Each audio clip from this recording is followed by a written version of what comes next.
Students, myself Vishu Chhatwani. अभी अपना जो टॉपिक चल रहा है वो है शेयर, कंपनी का शेयर इशू वाला टॉपिक। ठीक है, बेसिकली इशू ऑफ शेयर में 3 तरह के क्वेश्चन होते हैं। एक वो क्वेश्चन होते हैं जिसमें बिल्कुल जितने हम शेयर इशू करते हैं उतने एप्लीकेशंस आते हैं या उससे थोड़े कम आते हैं, तो उनको साथ डील करना आसान होता है। सेकंड क्वेश्चन होते हैं ओवर सब्सक्रिप्शन, जिसमें प्रो रेटा अलाटमेंट करना पड़ता है, तो वो भी आ जाते हैं। और अधिकतर क्वेश्चन, मोस्टली क्वेश्चन प्रो रेटा वाले ही होते हैं। अगर आपकी किस्मत थोड़ी सी ख़राब रही एग्ज़ाम के मामले में तो फिर बहुत ज़्यादा ओवर सब्सक्रिप्शन हो जाएगा और आपको कम क्वेश्चन वाला ग्रुप बना के देगा, फिर आपको ग्रुप्स के साथ डील करना पड़ेगा। हमने पिछले वीडियो में भी ग्रुप्स के साथ डील किया था। आज 2 क्वेश्चन अपन और करेंगे, चलिए देखते हैं। Sonam limited issued 20,000 shares of 10 each at a premium of 1 पर शेयर। तो 10 रुपये का शेयर है और कंपनी 1 रुपये प्रीमियम के साथ 11 रुपये लेना चाहती है। ये 1 रुपये लिखा है to be adjusted on allotment, तो वो अंडरस्टूड है कि हम अलॉटमेंट पे एडजस्ट करेंगे। Application 3, allotment 5, first and final call 3, ये मिला के 11 रुपये हो जाता है, यानी कंपनी 10 का 11 ले रही है। List A, application for 5,000 shares were allotted in full. तो यहाँ पे देखिए इनका जो ए ग्रुप है, यहाँ लिखा मैंने ए ग्रुप, यहाँ लिखा 5,000 और यहाँ लिखा है फुल। तो ये हमारे मिलने वाले होंगे, इनको हमने फुल अलॉटमेंट किया है, तो इनके साथ कोई एडजस्टमेंट का प्रॉब्लम नहीं रहेगा। इनका कोई फालतू पैसा हमारे पास आएगा ही नहीं। इन्होंने जितने शेयर्स के लिए अप्लाई किया उतने शेयर्स हमने इनको फुल्ली अलॉट किए। बात करें आगे, list B, application for 10,000 shares were allotted 5,000 शेयर्स। तो इसकी ग्रुपिंग होगी, ये बी ग्रुप है। बी ग्रुप में 10,000 डैश 5,000, यहाँ पे लिख दिया मैंने 2:1। आगे बात करें, आगे कहता है list C, application for 30,000 shares were allotted 10,000। तो 30,000 10,000, ठीक है। आप आराम से बनाइए, कोई दिक्कत नहीं है। 3:1, ये हो गया आपका सी ग्रुप। तो अभी तक अपन समझ गए कि ए ग्रुप है 1:1। 1:1 कुछ नहीं होता, मतलब इसमें कुछ आपको कैलकुलेशन नहीं करनी।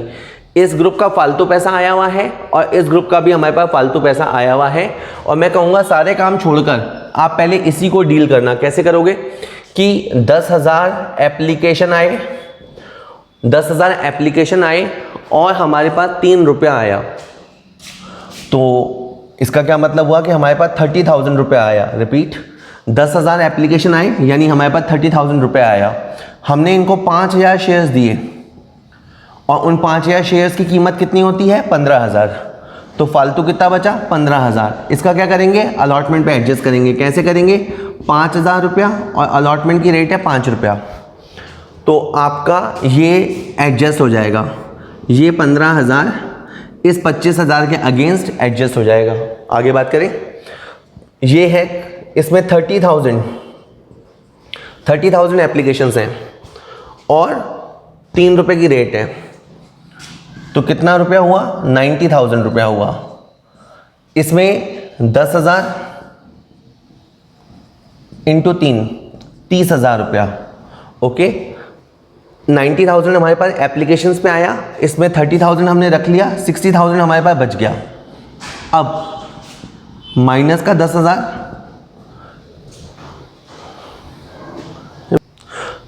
10,000 इंटू 5, 50,000 रुपया इनका अलॉटमेंट पे एडजस्ट हो गया। यानी ये इतना पैसा है सर कि इसमें से हमारा एप्लीकेशन एडजस्ट हो गया और अलॉटमेंट एडजस्ट हो गया, और बाकी ये 10,000 रुपया। पिछले क्वेश्चन में भी हमने ऐसे ही क्वेश्चन किए थे, पिछले वीडियो में भी, लेकिन आज मैं आपको इसका फॉरफीचर और री इशू बिल्कुल एंड तक ले जाऊंगा, तो अपन आराम से देखेंगे, अपना प्रैक्टिस भी हो जाएगा। ठीक है, तो हमारे पास ये 10,000 रुपया आया है, इसे हम कहेंगे calls in advance. That is हमारे पास इतना पैसा आया ऑन एप्लीकेशन कि उससे हमारा एप्लीकेशन कवर हो गया, अलॉटमेंट कवर हो गया, और 10,000 रुपये कॉल्स के लिए भी हमारे पास है। वैसे हमें जो कॉल्स के लिए चार्ज करना है वो 3 रुपये है, और हमें कॉल्स के लिए जो चार्ज करना है वो 30,000 रुपये है, तो ये पैसा कॉल्स के अगेंस्ट एडजस्ट होगा। क्वेश्चन और पढ़ देते हैं पहले। Y who applied for 800 shares. ये बात बहुत ध्यान से देखा करो कि वाई कौन है। वाई ने 800 शेयर्स के लिए अप्लाई किया है। कौन से ग्रुप में अप्लाई किया है? बी ग्रुप में। बी ग्रुप के साथ रेशो क्या है? 2:1। 2:1 का मतलब क्या है कि वाई जो है, वाई ने 800 के लिए अप्लाई किया है और उसे हमने 400 अलॉट किए होंगे, ठीक है। सिंस देयर इज अ 2:1, इसका मतलब है ये 800 शेयर के लिए अप्लाई करेगा and he will get only 400 shares. अब इसके साथ प्रॉब्लम क्या है वो सुन लो। Y who applied for 800 shares can't pay allotment money and call money. Well, इसने हमें अलॉटमेंट मनी नहीं दी और इसने हमें कॉल मनी भी नहीं दी, इस बात का हम ध्यान रखेंगे। इसके अलावा जेड है, Z who was allotted shares under list C. अब ये जो जेड है, ये जेड को हमने 200 शेयर अलॉट किए थे। देखिए, पहले होता है अप्लाई और फिर होता है अलॉट। अलॉट कम होता है, अप्लाई ज़्यादा होता है, लेकिन इसका ग्रुप कौन सा है? सी ग्रुप। सी ग्रुप का मतलब क्या? सी ग्रुप का मतलब है 3:1, जैसे उसका मतलब था बी ग्रुप का 2:1, सी ग्रुप का मतलब है 3:1। तो इसको 200 शेयर अलॉट किए हैं, तो इसने डेफिनेटली 600 शेयर्स के लिए अप्लाई किया होगा। 200 अलॉटेड है, 600 शेयर्स के लिए इसने अप्लाई किया होगा। इसके साथ क्या हुआ? फेल टू पे द कॉल मनी। ये बंदा हमें कॉल मनी नहीं दे पाया, मैंने कॉल मनी पे एक और सर्कल कर दिया। अभी तक क्वेश्चन ही क्वेश्चन चल रहा है। There shares were duly forfeited. Duly forfeited मतलब जो भी प्रोसीजर होता है वो फॉलो करने के बाद, जो भी रिमाइंडर देने होते हैं वो देने के बाद हमने इनके शेयर्स फॉरफिट कर लिए, यानी वाई के 400 शेयर फॉरफिट कर लिए और जेड के 200 शेयर फॉरफिट कर लिए। वही शेयर आप फॉरफिट करोगे जो आपने अलॉट किए थे। एंड वर री issued at the rate of 7, और 7 रुपये में री इशू भी कर दिया। तो खूब लंबा क्वेश्चन है ये, और मैंने फॉरफिचर और री इशू पे एक सेपरेट वीडियो बना रखा है, वो आप देख लीजिएगा, ठीक है। Pass the necessary general entry to record the about transaction. अब हमें रिकॉर्डिंग करनी है, चलिए शुरू करते हैं। सबसे पहले एंट्री में bank account DR to equity share application. सबसे पहले कंपनी के अकाउंट में पैसा आएगा, जो भी लोग अप्लाई करेंगे वो हमें पैसा भेजेंगे, हमारे बताए हुए अकाउंट नंबर में पैसा भेजेंगे। 5000 एप्लीकेशन ये रहे, 10,000 एप्लीकेशन ये रहे और 30,000 एप्लीकेशन ये रहे। All together we received 45,000 application. हमारे पास 45,000 एप्लीकेशन आए, आप गिन लेना। क्वेश्चन में वैसे गिवन होता है, बट आप एप्लीकेशन काउंट भी कर सकते हो। 5 और 10 15 और 30 45,000 एप्लीकेशन आए और एप्लीकेशन की रेट थी 3 रुपया। तो एप्लीकेशन को फ्री में नहीं होगा, 3 रुपये भेजना पड़ेगा। तो हमारे पास 135,000 रुपी आया है, ठीक है।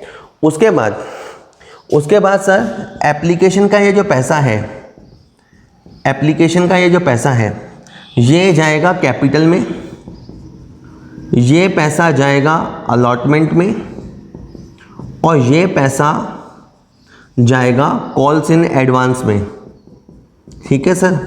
अगर हम किसी को रिटर्न करते तो रिटर्न में भी आता, अदरवाइज ये ठीक है।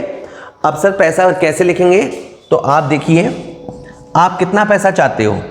क्वेश्चन में आप 20,000 शेयर्स इशू करना चाहते हो और एप्लीकेशन पे आप 3 रुपये की रेट से पैसा रिसीव करना चाहते हो। यानी हमारे मन में क्या था कि 20,000 शेयर को इशू करने से हमारे पास 60,000 आए, तो उतना पैसा जाएगा कैपिटल में और ये वाला पैसा 10,000 रुपये, टेबल से पता लगेगा, 10,000 जाएगा कॉल्स इन एडवांस में और इस 135 में से ये 70 एडजस्ट कर दोगे तो बाकी 65,000 जाएगा अलॉटमेंट में।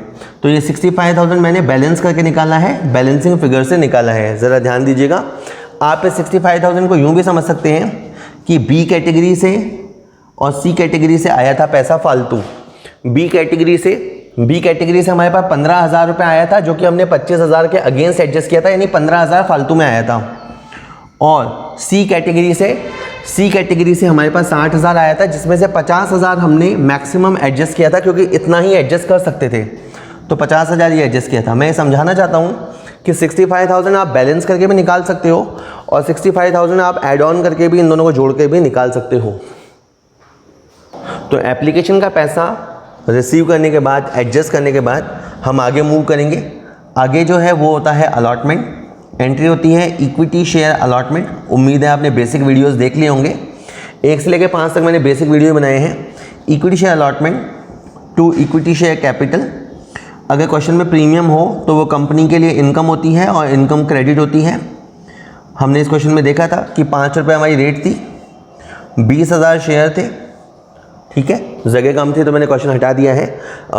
1 लाख रुपया 1,00,000 रुपया आपने अलॉटमेंट का चाहा है, इसमें से 80,000 रुपया कैपिटल के अगेंस्ट है और 20,000 रुपया प्रीमियम के अगेंस्ट है, क्योंकि 4 रुपये अलॉटमेंट की रेट है और फर्स्ट 1 रुपया प्रीमियम की रेट है। ठीक है सर। इसके बाद आप देखिए हमें पैसा रिसीव होगा, ये पैसा मैं यहाँ रिसीव कर लेता हूँ बैंक, ये चलिए हटा दिए, यहाँ कर लेते हैं। चौथी एंट्री में bank DR to equity share allotment हमें पैसा रिसीव होगा। अगर बिल्कुल सिंपल क्वेश्चन होता तो 1,00,000 के सामने 1,00,000 रुपये आ जाता, लेकिन फिर आपको ध्यान आएगा कि नहीं सर 65,000 तो आ चुका। बिल्कुल सही बात है, 1,00,000 रुपये में से 65,000 तो आ चुका, तो अब आपके पास 35,000 आएगा या कहीं आने वाला था। लेकिन इसमें वाई आपको पैसे नहीं देगा। वाई कौन है मैं बता चुका इसके बारे में। वाई ने आपको 800 शेयर के लिए अप्लाई किया था और 400 शेयर इसके पास हैं। आपको इसका बायोडेटा बनाना पड़ेगा। जैसे ब्याह करने से पहले हम बायोडेटा देखते हैं लड़का लड़की का क्या किया है आज तक, तो इसने हमें 800 शेयर्स के लिए अप्लाई किया है और सबकी तरह इसने 3 रुपये के हिसाब से हमें 2,400 रुपये भेजे थे और हमने इसे 400 शेयर्स दिए थे, देके रवाना किया था। 1,200 का माल दिया था, 1,200 रुपये हमने इसके रख लिए थे और अब हम जो अलॉटमेंट का पैसा चाहते हैं दैट इज़ 2,000 रुपी। तो इसमें से 800 रुपया आप देख रहे हैं, 1,200 इसका हमारे पास रखा हुआ है और 2,000 की हमारी टोटल डिमांड है। तो 800 रुपये ये हमें बंदा नहीं दे पा रहा, तो हम इसे कॉल सेंटर एरियर बोलेंगे। मैं कॉल सेंटर एरियर का अकाउंट नहीं बनाऊँगा, बस इस पैसे को हम डायरेक्ट लेस कर देंगे कि वाई ने हमें 800 रुपये नहीं दिए। अल्टीमेटली वी कुड रिसीव 34,200, यानी आपने जो पैसा चाहा था उसमें से सरप्लस अमाउंट जो पहले ही मिल चुकी और जो एरियर अमाउंट है वो आपको लेस करनी है, यही इंपॉर्टेंट होता है। इसके बाद अपन फर्स्ट कॉल की बात करें तो equity share first and final call.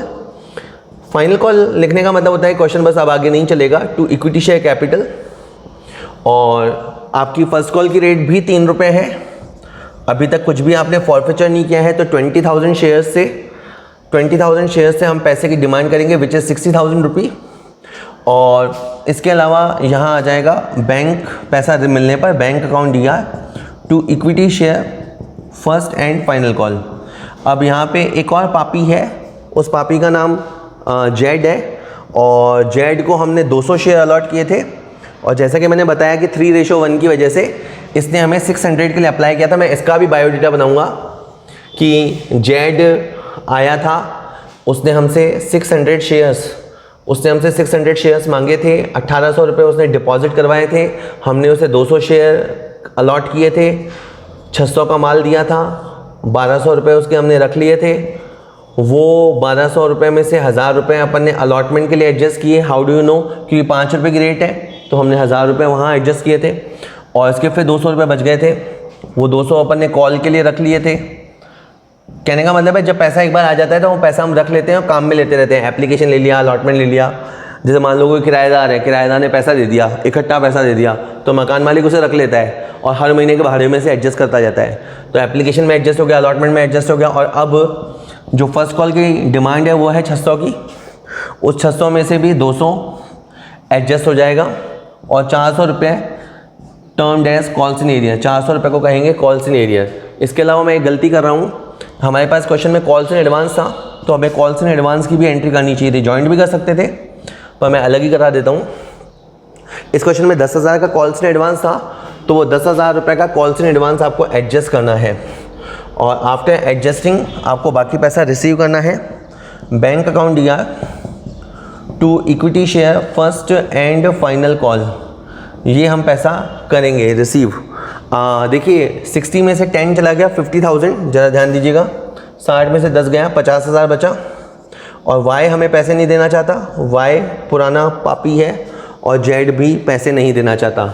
अगर मैं ये वाई का बायोडेटा है, वाई की बात करूं तो वाई हैज़ 400 शेयर्स और 400 शेयर्स पे वो 1,200 रुपये नहीं देना चाहता। तो 1,200 रुपये तो आपको वाई नहीं देना चाहता और जेड आपको 400 रुपये नहीं देना चाहता। तो आप 50,000 में से ये पैसा लेस कर दोगे तो 48,400 आएगा। ठीक है, 48,400 आएगा। इसमें वाई का पैसा और जेड का पैसा हो गया है। अब अपन लास्ट स्टेप पे आ गए हैं। लास्ट स्टेप में अपने को फॉरफीचर करना है। तो पहले अपन वाई का फॉरफीचर करेंगे। वाई एक बार अच्छे से देख लो, वाई वो है जिसने 800 शेयर मांगे थे और हमने जिसको 400 शेयर्स दिए थे। जब भी फॉरफीचर होता है तो इक्विटी शेयर कैपिटल डेबिट होता है। कि सर ऐसा क्यों होता है? देखिए, इक्विटी शेयर कैपिटल जो होता है ना, मान लो इस अमाउंट के सामने 5 लाख रुपए लिखा हुआ है, तो उसका मतलब होता है कि 5 लाख कंपनी ने ले रखा है और 5 लाख कंपनी लौटाएगी, ये कंपनी की लायबिलिटी है। रिपीट, अगर इस अकाउंट के सामने 5 लाख रुपए लिखा हुआ है, इसका मतलब है 5 लाख रुपए कंपनी पब्लिक को लौटाएगी। लेकिन जिसके शेयर हम फॉरफीचर कर लेते हैं उससे हमारा कॉन्ट्रैक्चुअल अग्रीमेंट ख़त्म हो जाता है। अब मैं इसके पैसे नहीं लौटाऊंगा। इसके जो 400 शेयर्स थे और जो कि 10 रुपये वाले शेयर थे, तो मैं इसके 4000 रुपये नहीं लौटाऊंगा, ठीक है। और मेरा जो पैसा फंसा हुआ है वो भी मुझे नहीं मिलेगा एक बार के लिए। हालांकि इसमें डीप अंडरस्टैंडिंग तो ये होती है कि री इशू होने तक मैं पैसा लेने का हकदार हूँ, मैं कानूनी तौर पे उससे पैसा ले सकता हूँ। बट अभी के लिए समझो कि 400 इसकी हिस्ट्री बनी हुई है। इसकी हिस्ट्री के हिसाब से 800 रुपया इसने अलॉटमेंट के समय हमें 800 रुपया नहीं दिया था। इसी तरह फर्स्ट एंड फाइनल कॉल के समय उसने हमें 1200 रुपये नहीं दिया था। तो आप देखिए, ये 4000 है, ये 2000 है और बाकी यहाँ पे 2000 बचता है और इसे हम कहेंगे शेयर फॉरफिटेड। बाकी इसे हम यहाँ कहेंगे शेयर फॉरफिटेड। कि सर हमें समझ नहीं आया, हमने वाई के शेयर फॉरफीचर किए। अगर बिल्कुल रियल रीज़न बताऊं तो ये कैंसिलेशन होता है। मतलब रियल में तो ये होता है कि कैंसिलेशन, मैं तुम्हें कैपिटल के पैसे नहीं दूंगा, तुमसे मैं अलॉटमेंट के पैसे नहीं लूँगा, फर्स्ट कॉल के पैसे नहीं लूँगा। तो मतलब मुझे मेरी लायबिलिटी कितनी ख़त्म हुई? 4000, और मेरा एसेट कितने का ख़त्म हुआ? 2000 का। तो फ़ायदा कितने का हुआ? 2000 का। अगर आप ऐसे कॉम्प्लिकेटेड नहीं समझना चाहते तो मैं एक सिंपल तरीका बताता हूँ। फॉरफीचर के अंदर कैपिटल आ जाता है ऊपर, बाकी सारी एंट्री में कैपिटल नीचे आता है सीआर में। फॉरफीचर में कैपिटल आता है ऊपर। और फिर आप बोलना फॉरफीचर क्यों हुआ? अलॉटमेंट नहीं मिला, फर्स्ट कॉल नहीं मिला, इसलिए फॉरफीचर हुआ। और ये 2000 रुपये हमने उसके दबा लिए, ये हमारे लिए प्रॉफिट है। इसके बाद यही का यही व्यवहार बिहेवियर हम जेड के साथ करेंगे। उसके वैसे बेचारे की ज़्यादा गलती नहीं थी। जेड कौन है? 600 शेयर उसने अप्लाई किए थे, 200 शेयर हमने उसको अलॉट किए थे। ये पैसे, ये शेयर मैं उसके खा जाऊँगा। तो इक्विटी शेयर कैपिटल दिया तो 200 शेयर्स 10 रुपये वाले 2000 रुपये।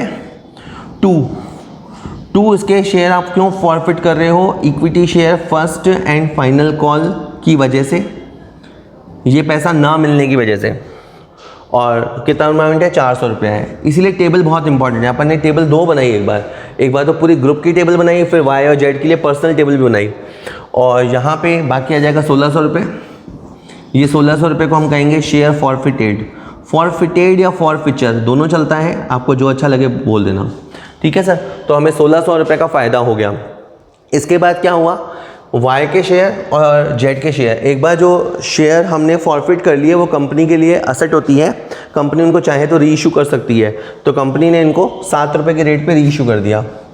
यहाँ पे मैंने लिखा री इशूड, किसी और को 7 रुपये, ठीक है। बैंक अकाउंट दिया, जैसे आदमी की किसी एक जने से शादी टूट जाती है तो एक जने से शादी टूटी, अब ये नया गृहस्थी बसा रहा है, नया शादी कर रहा है, तो बैंक अकाउंट दिया टू इक्विटी शेयर कैपिटल। और हमारे पास कितने शेयर हैं देने के लिए? 400 शेयर ये वाले, 200 शेयर ये वाले। ज़रूरी नहीं है कि कंपनी सारे शेयर री इशू करे, लेकिन इस क्वेश्चन में कंपनी ने सारे शेयर बाय द वे री इशू कर दिए हैं। तो 400 ये वाले और 200 ये वाले शेयर, तो 600 शेयर इंटू 7 रुपया, यहाँ तो आएगा 4200, और 600 शेयर इंटू 10 रुपया, यहाँ पे आएगा 6000 रुपया। कि सर फिर ये गैप का क्या होगा? गैप एक तरह से नुकसान को बताता है। वैसे कंपनी डिस्काउंट नहीं दे सकती, लेकिन जो री इशूड शेयर है वहाँ डिस्काउंट दे सकती है। तो ये जो गैप है 1800 रुपया, वो डिस्काउंट है। डिस्काउंट एक तरह का लॉस है, और लॉस आप इस वाले प्रॉफिट से कवर अप करोगे। पूरी बात, डिस्काउंट एक लॉस है, लॉस आप यहाँ से कवर करोगे। तो यहाँ आ जाएगा सर शेयर फॉरफिटेड, ठीक है सर। तो बैंक अकाउंट दिया, शेयर फॉरफिटेड अकाउंट दिया टू इक्विटी शेयर कैपिटल। और उसके बाद आपको एक लास्ट एंट्री करनी है, ये लास्ट एंट्री करनी है। एंट्री हो जाएगी share forfeited to capital reserve, share forfeited to capital reserve मतलब हम जैसे बाकी कोई इनकम होती है ना, कमीशन रिसीव, रेंट रिसीव, उन सबको हम P&L में डाल देते हैं। बाकी कोई सा भी प्रॉफिट होता है तो आपको ध्यान होगा अकाउंट्स फाइनल करते समय अपन उसे प्रॉफिट एंड लॉस में डाल देते हैं, लेकिन ये ऑर्डिनरी प्रॉफिट नहीं है, ये कैपिटल प्रॉफिट है, तो इसको आप कैपिटल रिजर्व में डाल देना।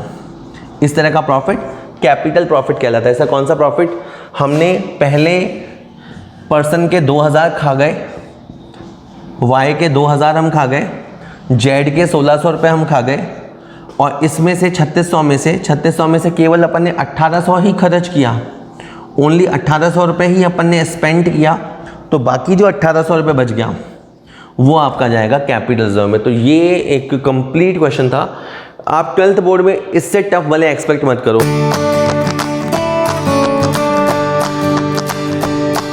और देखते हैं जिसमें अपन एक्स्ट्रा एप्लीकेशंस को एडजस्ट करेंगे। देखते हैं, Sangeeta limited invited application for issuing 60,000 shares of 10 each. तो हम क्या करते हैं, कंपनी क्या करती है, पब्लिक को इनवाइट करती है कि आओ शेयर्स खरीदो, हम 60,000 शेयर इशू करना चाहते हैं, आओ खरीदो। जैसे कोई मान लो कोई फ्लैट बन गए हैं, तैयार हो गए हैं, तो वो जो बिल्डर होता है वो बोलता है कि आओ फ्लैट्स के लिए अप्लाई करो, अगर आपको ख़रीदने हैं तो अप्लाई करो। और 10 रुपये का शेयर है एट पार मतलब हम बिल्कुल भी एक्स्ट्रा पैसा चार्ज नहीं करेंगे, पूरी वैल्यू पार वैल्यू पे देंगे, और 2 रुपये ही जमा कराने हैं। हमने बहुत आसान रखा है कि आपको दिक्कत नहीं है, केवल आप 2 रुपये दीजिए और अप्लाई कर दीजिए। शेयर अलॉट होने के बाद 3 रुपये देने होंगे, और जब हम फर्स्ट कॉल करें तो आपको 5 रुपये देने होंगे, तो एक साथ पैसा देने की ज़रूरत नहीं है। Application was received for 92,000 shares, तो बहुत ही अच्छा रिस्पॉन्स आया पब्लिक से, और ओवर सब्सक्रिप्शन का मामला है। Allotment was made on the following basis two applicant for 40,000 shares full. Well, पहला ग्रुप ये है जिसको अपन कह सकते हैं 40,000 को 40,000, आप इस ग्रुप का अगर नाम रखें तो ये हो गया 1:1। ये आपका समझो VIP ग्रुप है, इसमें जितने एप्लीकेशंस आए आपने फुल अलॉटमेंट किया। Two applicant for 40,000 shares full, ठीक है। Two applicant for 50,000 shares 40%। Well, केवल 40%, इसका मतलब होता है 100:40। 100:40 अगर इसको थोड़ा सही करोगे आप तो 5:2। जैसे और समझाऊँ मैं, जैसे 50,000 एप्लीकेशन थे और आपने केवल 40% अलॉट किया, यानी 20,000 शेयर्स अलॉट किया, तो 50,000 को 20,000, तो यहाँ पे बहुत ज़्यादा सरप्लस अमाउंट हमारे पास आ गया। मैं अभी इसको एडजस्ट करूँगा। और टू एप्लीकेंट फॉर 2,000 शेयर नील, और थर्ड को तो हमने मना ही कर दिया, इनको तो हमने रिफ्यूज़ कर दिया। तो देखा जाए ना तो ये ग्रुप वाला क्वेश्चन नहीं है कायदे से, या कहीं टेबल वाला क्वेश्चन नहीं है। इसको मैं कहूँगा ये ऑर्डिनरी प्रोराटा वाला क्वेश्चन है। क्यों? क्योंकि होने को तो 3 ग्रुप हैं, लेकिन पहले ग्रुप में तो पूरा अलॉटमेंट है, तो इनका फालतू पैसा है ही नहीं, और इस ग्रुप में रिजेक्शन है तो इनका पैसा मैं वापस कर दूंगा, तो इसमें भी कुछ है नहीं। जो है, जो पैसा किसका है, इसी का है। तो 50,000 एप्लीकेशन थे और 2 रुपये की रेट है, तो हमें 1 लाख रुपये मिला, ठीक है, 1 लाख रुपये मिला। हमने इनको कहा कि भाई आप 20,000 शेयर ले जाओ, तो हमने इनको 40,000 के शेयर्स दे दिए, 60,000 बच गए, ठीक है। हमने इनको 40,000 का माल दे दिया, अब हमारे पास 60,000 रुपये बच गए। फिर हमने ये पैसा अलॉटमेंट के लिए रख लिया और एग्जैक्ट मैच हो गया। मैच नहीं भी होता, ज़रूरी नहीं कि मैच होना ही चाहिए था, बट यहाँ पे पूरा 60,000 आ गया। मतलब ये कि इनका जितना भी एक्स्ट्रा पैसा था वो पूरा अलॉटमेंट के लिए एडजस्ट हो गया, आगे कॉल्स इन एडवांस तक नहीं गया, वहाँ तक जाने की नौबत नहीं आई। अब हमें एंट्रीज करनी है। पहली एंट्री आप जानते हैं, bank account DR to equity share application, bank account DR to equity share application. यहाँ पे आपका पैसा आएगा। आपके पास इस क्वेश्चन में 92,000 एप्लीकेशन आए हैं, ये है नंबर ऑफ एप्लीकेशन, और रेट है 2 रुपया, तो आपके पास 184,000 रुपया आया है। 92,000 मल्टीप्लाई टू 184,000 आया है। उसके बाद इक्विटी शेयर एप्लीकेशन को DR करेंगे टू ये पैसा जाएगा कैपिटल में, ये पैसा जाएगा अलॉटमेंट में, और ये पैसा जाएगा बैंक में।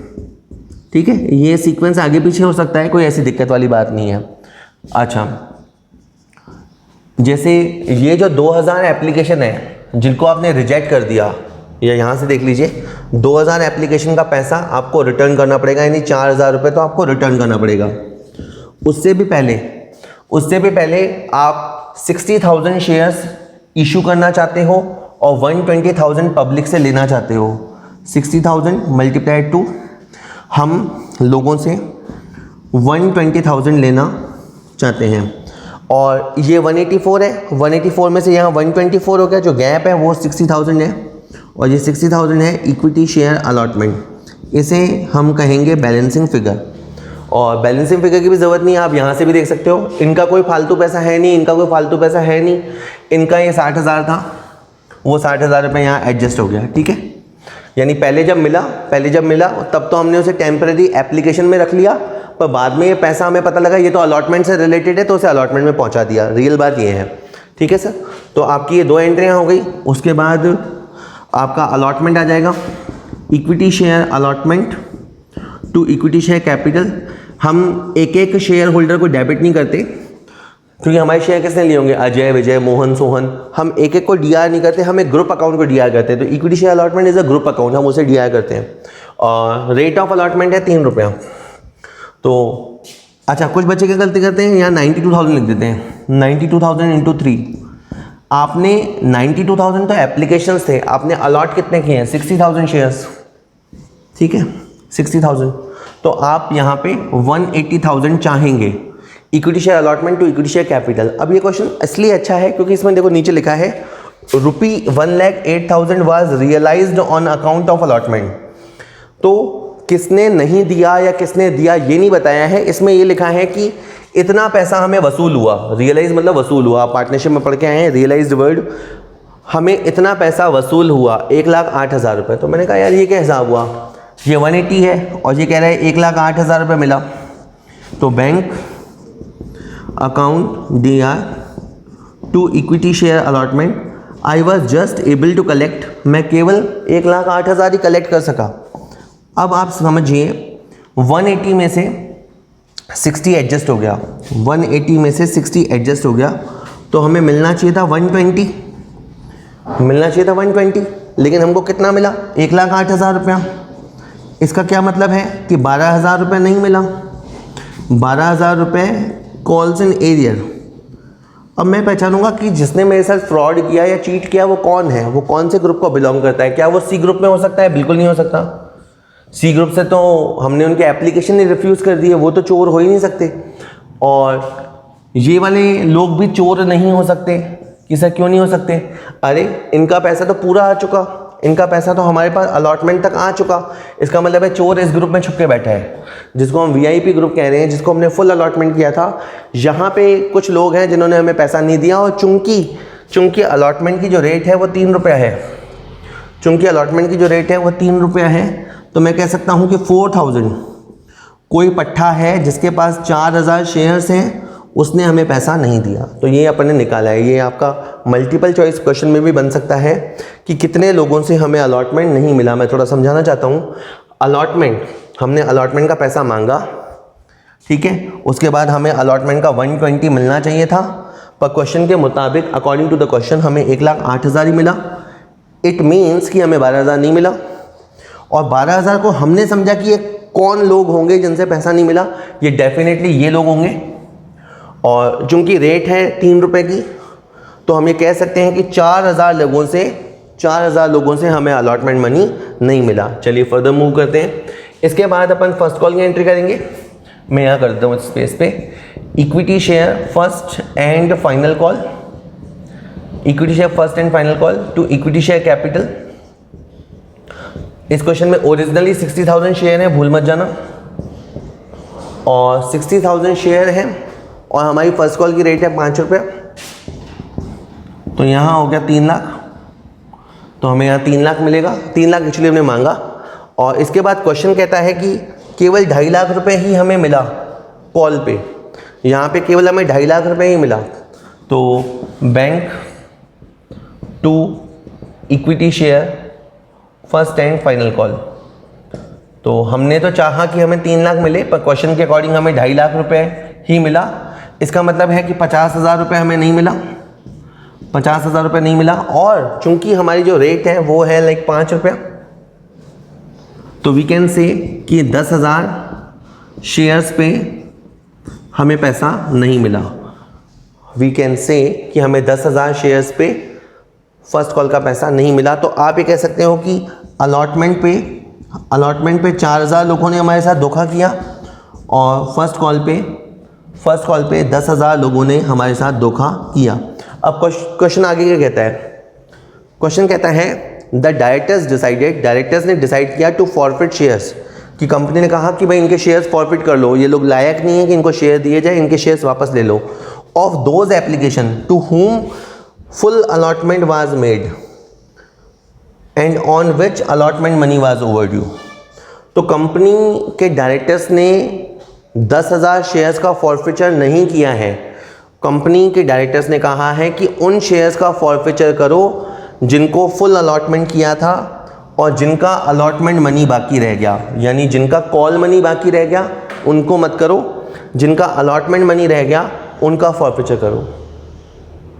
ठीक है, तो क्वेश्चन के लैंग्वेज के मुताबिक केवल हम इन 4,000 शेयर्स का फॉरफिचर करेंगे।